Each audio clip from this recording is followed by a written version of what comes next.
Hi guys. इस video में मैं बताने वाला हूँ कि किस तरीके से आप फ्लोरिडा का स्किल टेस्ट पास कर सकते हैं। द रिटन स्किल टेस्ट ये बहुत इंपॉर्टेंट है क्योंकि इसमें काफ़ी लोग फेल करते हैं। जब मैं इसके लिए प्रिपेयर कर रहा था मुझे सबने ये बात बोला कि इसमें मिनिमम 2 अटेम्प्ट तो लगते ही लगते हैं। पर मैंने जब एग्ज़ाम दिया तो आई रियलाइज़ कि नहीं, ये टेक्निक का खेल है एंड इट्स नॉट अबाउट कि आप कितना अटेम्प्ट ले रहे हैं, इट्स मोर अबाउट कि अगर आपने टेक्निक को नहीं समझा, मोस्ट लाइकली आप फेल हो जाएँगे। तो इसका सबसे पहला सीक्रेट ये है इस एग्ज़ाम को पास करने का। लेकिन उससे पहले मैं आपको ये बात बता दूँ कि इसमें कितने क्वेश्चन्स आते हैं और क्या स्ट्रक्चर होता है। सो बेसिकली होता क्या होता है कि आप एक अपॉइंटमेंट लेते हैं टैक्स कलेक्टर के ऑफिस में और आप बोलते हैं कि मुझे स्किल टेस्ट देना है।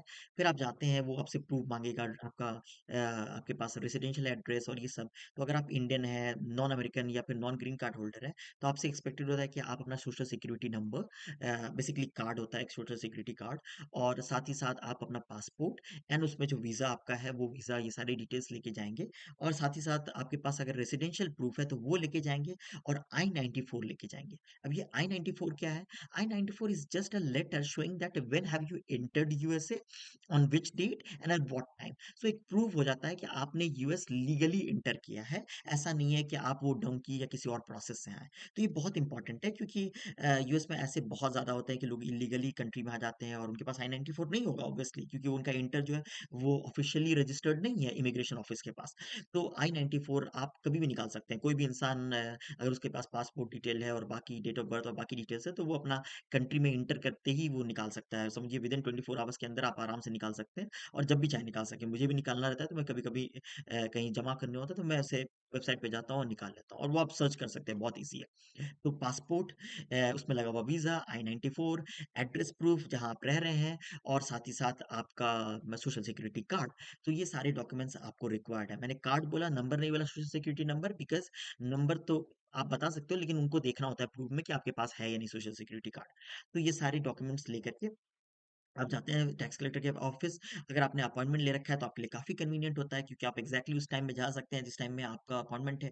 आप उसे दिखाते हैं एंड देन आपको टैक्स कलेक्टर एक ऑफिस में ले जाता है, एक चैम्बर में ले जाता है जहाँ पे एक सिस्टम लगा हुआ होता है, कंप्यूटर लगा होता है, डेस्कटॉप, और आपसे कहा जाता है कि आप यहाँ पे अगले जितना टाइम है 120 मिनट्स आप एग्ज़ाम में अपीयर हो सकते हैं। नाउ आपके पास टोटल क्वेश्चंस होते हैं 50, और 50 क्वेश्चंस होते हैं, लेकिन आपको सही करने होते हैं मान के चले कि हार्डली 38 और 39, 39, 39 I think is the exact figure जो आपको पास करने के लिए चाहिए होता है। जैसे ही आपने उतने अटेम्प्ट के लिए होते हैं उसके बाद ही ऑटोमेटिकली कंप्यूटर का जो वो सिस्टम है वो बंद हो जाता है कि आपने पास कर लिया, यू हैव पास्ड, और आप जाकर के टैक्स कलेक्टर से जाके दोबारा मिलना है, आपको ये बोल देते हैं।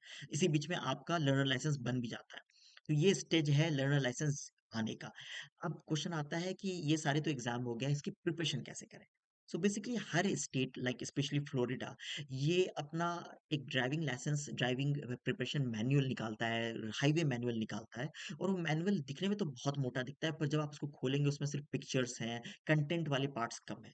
तो ये मैनुअल अगर आपने पढ़ लिया तो मुझे लगता है आपको कुछ और पढ़ने की जरूरत नहीं, कुछ भी एक्स्ट्रा नहीं। हाँ, अगर आप प्रैक्टिस के लिए कोई क्विज सॉल्व करना चाहते हैं या मॉक्स करना चाहते हैं, दैट्स फाइन। पर ये मैनुअल इटसेल्फ बहुत ही कॉम्प्रिहेंसिव है। अब इस मैनुअल में कौन-सा ऐसा इंपॉर्टेंट पार्ट है जिसको अगर आप पढ़ लें तो मोस्ट लाइकली आप पास कर जाएँगे? मैं पहले बोलूँगा कि आप स्पीड लिमिट्स को अच्छे से पढ़ें।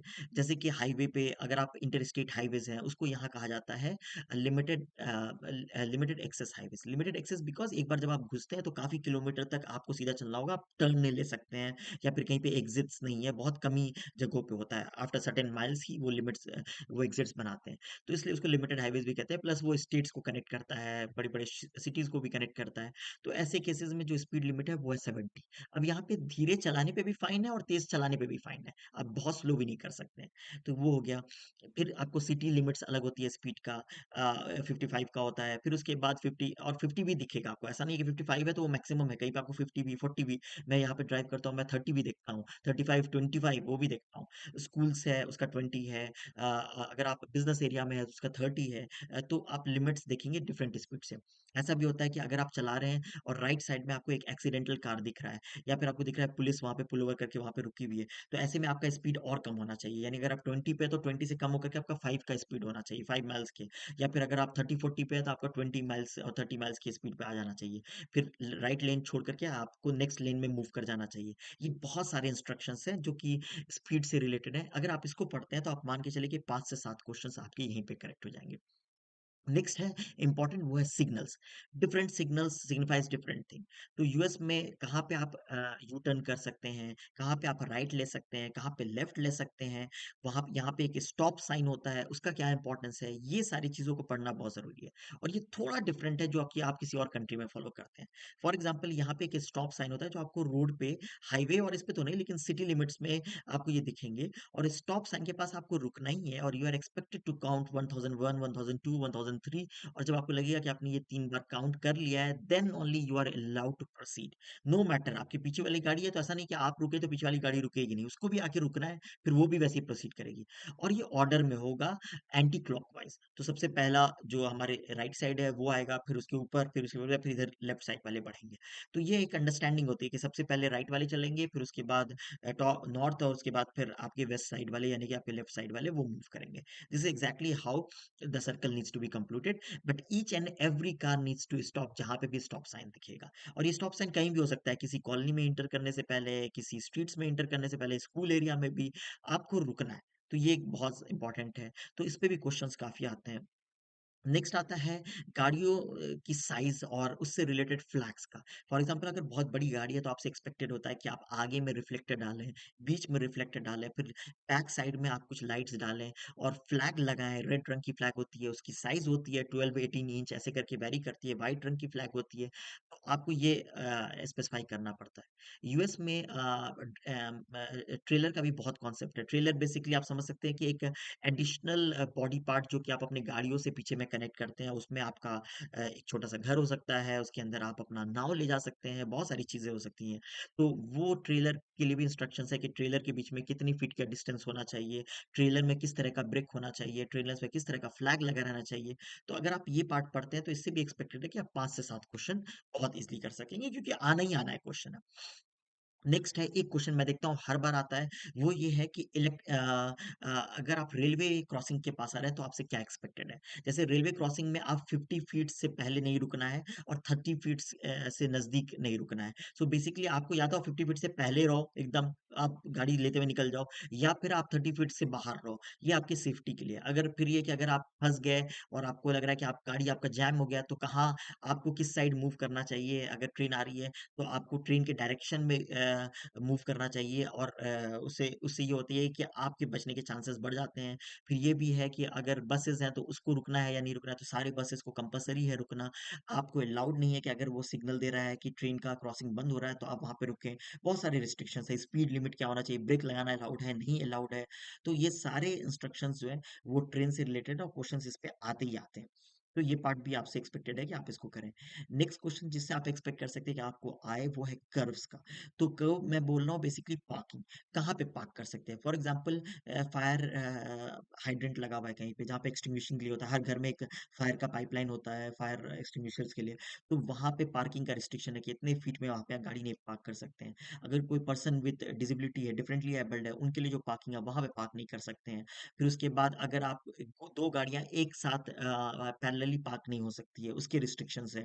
फिर ये भी है कि अगर हिल्स है, पहाड़ के ऊपर जा रहे हैं तो कैसे पार्क करना है, डाउन हिल है तो कैसे पार्क करना है, तो उसको कहते हैं towards the curve, away from the curve. तो ऐसे कुछ रिस्ट्रिक्शंस हैं। तो वो बहुत इंपॉर्टेंट है कि आप इस पार्ट को अच्छे से पढ़ें।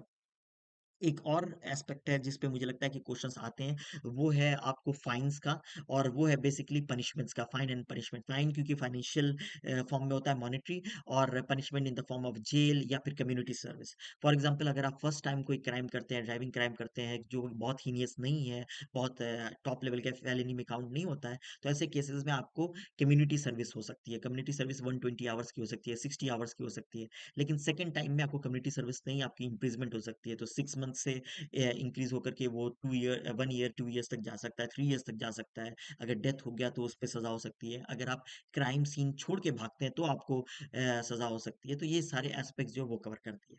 मुझे लगता है अगर कोई इंसान सिर्फ़ ये पार्ट कवर कर ले तो ऑटोमैटिकली वो पास कर जाता है। लेकिन अगर आप चाहते हैं कि आप रिस्क नहीं लेना चाहते हैं और हाई स्कोर करना चाहते हैं, तो फिर आप और चीज़ों पे भी फ़ोकस कर सकते हैं। जैसे कि इंश्योरेंस डिटेल्स, कार प्लेट और कार रजिस्ट्रेशन डिटेल्स की, कार कब तक रजिस्ट्रेशन कराना होता है, कार का जो रजिस्ट्रेशन डेट वो क्या होगा। जैसे कि जो फर्स्ट ओनर जिस दिन कार खरीदता है और रजिस्टर कराता है, वही डेट रहेगा नेक्स्ट ओनर का भी। अगर आप यूज़्ड कार खरीद रहे हैं, तो वही सेम रजिस्ट्रेशन डेट रहेगा। फिर फ्लोरिडा में जब आप एंटर कर रहे हैं या किसी एक स्टेट में एंटर कर रहे हैं और आपका प्लान है कि वहीं परमानेंटली रहना है, तो विदिन कितने दिन के अंदर अंदर आपको ड्राइविंग लाइसेंस को रिन्यू कराना होगा, रजिस्टर कराना पड़ेगा और साथ ही साथ कितने दिन आपको के अंदर आपको न्यू नंबर प्लेट लेनी होगी उस स्टेट की या अपने कार को रजिस्टर कराना होगा। उन सब के डिटेल्स जो है वो आपसे एक्सपेक्टेड है। ये अगर आप एडिशनली पढ़ कर के और स्कोर करना चाहते हैं। अदरवाइज़ जो मैंने बेसिक डिटेल्स बताए उतने पे ही आप पास कर सकते हैं। एग्ज़ाम बहुत ईज़ी होता है, मल्टीपल चॉइस क्वेश्चन्स होते हैं, कुछ-कुछ ऐसे क्वेश्चन्स होते हैं जिसके आंसर्स के लिए आपको पढ़ने की ज़रूरत भी नहीं है, बहुत बेसिक अंडरस्टैंडिंग है कि सामने से स्ट्रीट से कोई क्रॉस कर रहा है, what will you do? Obviously आप स्टॉप करेंगे गाड़ी और उसको पेडेस्ट्रियन को जाने देंगे। इसको यहाँ कहते हैं राइट टू यील्ड या फिर कह सकते हैं कि permission to pass. So basically अगर कोई पेडेस्ट्रियन है तो आपको गाड़ी रोकना है, कोई साइक्लिस्ट है तो गाड़ी स्लो करना है, उसके पीछे रहना है या फिर आप उसको क्रॉस कर जाएँ थोड़ा लेफ्ट सिग्नल दे करके। तो ऐसे रिस्ट्रिक्शंस जो है वो सभी पार्ट्स भी आते हैं क्वेश्चंस। पर अगर आपने सिर्फ बेसिक इतना पार्ट कर लिया तो बहुत लाइकली है कि आप इसको बहुत ईज़िली पास कर जाएँगे। अदरवाइज़ अगर आप फेल भी करते हैं तो घबराने की बात नहीं है। बहुत लोग इस एग्ज़ाम में फेल करते हैं और आप दोबारा अटेम्प्ट ले सकते हैं। पर मुझे लगता है एग्ज़ामिनेशन के दिन अगर आप स्थिरता से बहुत सोच करके धीरे-धीरे अटेम्प्ट लेंगे क्योंकि आपको बहुत टाइम रहता है, मुझे लगता है मोस्ट लाइकली आप ये एग्ज़ाम ज़रूर पास कर जाएँगे। नेक्स्ट वीडियो में हम बात करने वाले हैं कैसे हम ड्राइविंग एग्जाम पास कर सकें जो कि मेन एग्जाम होता है जिसके लिए आपको सेंटर पे जाना पड़ता है और वहाँ पे आपको रोड टेस्ट भी हो सकती है तो हम उसके बारे में डिटेल में बात करेंगे। वैसे जो मैंने टेस्ट के बारे में अभी बताया ये टेस्ट भी आपको टैक्स कलेक्टर के ऑफिस में ही होता है, इसे आप ऑनलाइन नहीं दे सकते हैं और अनलेस आप माइनर हो 15 ईयर्स के एज के हो तो अलग बात है। और साथ ही साथ इस टेस्ट के लिए आपको एक सिस्टम मिलता है जहाँ पे आप बैठते हैं, आपको चीटिंग अलाउड नहीं है किसी तरीके का, आप ज़्यादा मूवमेंट नहीं कर सकते हैं, आपको सिर्फ़ अपने एग्ज़ामिनेशन कंप्यूटर पे फ़ोकस करना होता है और क्वेश्चंस को आप पास कर सकते हैं, आप उसके ऑर्डर चेंज कर सकते हैं। तो आपको ये फ्रीडम है कि कोई ज़रूरी नहीं कि आप हर क्वेश्चन को अभी अटेम्प्ट करें, आप कुछ को अटेम्प्ट करें। मैंने भी कुछ क्वेश्चन्स पास कर दिए थे, पर बाय द टाइम मैं 38-39 क्वेश्चन पे पहुँचा, ऑटोमैटिकली मेरा सिस्टम बंद हो गया क्योंकि मैं पास कर चुका था। तो मुझे मेरे मिस्टेक ज़्यादा हुए भी नहीं थे। मुझे लगता है मैंने 2 मिस्टेक किया था एंड देन मेरे बाकी क्वेश्चन सही जा रहे थे। तो जैसे ही आपके सारे क्वेश्चन सही होते हैं, यू स्टॉप। तो अगर आप 11 क्वेश्चन से ज़्यादा मिस्टेक करते हैं, यू ऑटोमैटिकली फेल एंड आगे क्वेश्चंस आपको सामने में डिस्प्ले नहीं आता या फिर जैसे ही आप 39 क्वेश्चंस पास कर जाते हैं, ऑटोमैटिकली आपका सिस्टम बंद हो जाता है क्योंकि वो मान लेता है कि आपको और क्वेश्चंस अटेम्प्ट करने की ज़रूरत नहीं है। तो नेक्स्ट वीडियो की वेट करें, नेक्स्ट वीडियो में मैं बताने वाला हूँ किस तरीके से ड्राइविंग का एग्ज़ाम पास कर सकें, जो कि हमारा एक्चुअल एग्ज़ाम होता है, फाइनल टेस्ट। क्योंकि इस एग्ज़ाम का जिसकी मैंने अभी बात की है, इसमें सिर्फ़ आपको मिलेगा लर्नर लाइसेंस। लेकिन जो फाइनल एग्ज़ाम होता है, जब आप उसे पास करते हैं, तब आपको मिलता है यूएस का ड्राइविंग लाइसेंस, जो कि काफ़ी कंट्रीज़ में वैलिड है। That's all. Thank you.